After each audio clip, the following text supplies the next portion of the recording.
We are back at it yet again. Someone brings up colorism, and the response is immediate. Y'all are doing too much. It's just preference. Why are Black people always dividing themselves? Let's be clear. Heated discussions about colorism in the Black community keeps coming up decade after decade because the wound was never treated, only covered. Colorism isn't a feeling.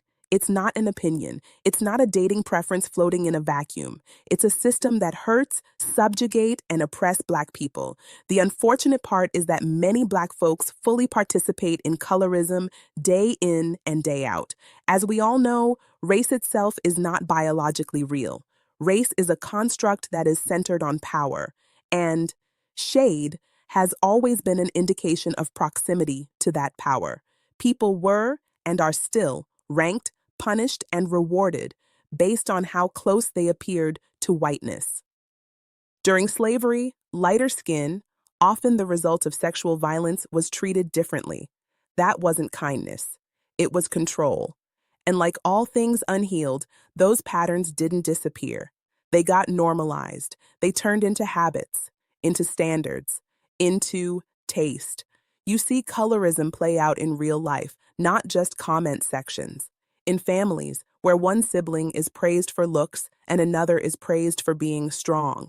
In schools, where darker children are disciplined more harshly and treated as older, and young girls are sexualized. In workplaces, where lighter-skinned Black people are more likely to be hired, promoted, or placed in public-facing roles. That's not opinion. That's documented.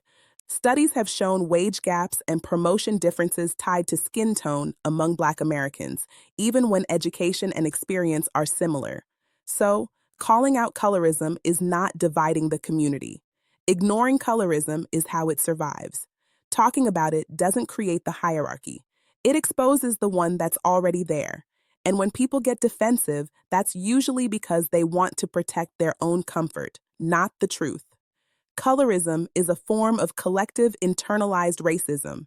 That's when racism as a system becomes internalized by the community.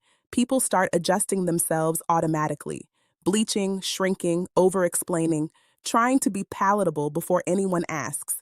No judgment here, because that's not personal weakness, that's conditioning. But conditioning can be interrupted. So no, this conversation isn't going away because it's about inheritance. And Black people are allowed to decide which inheritances we keep and which ones we put down. That's not division, that's clarity.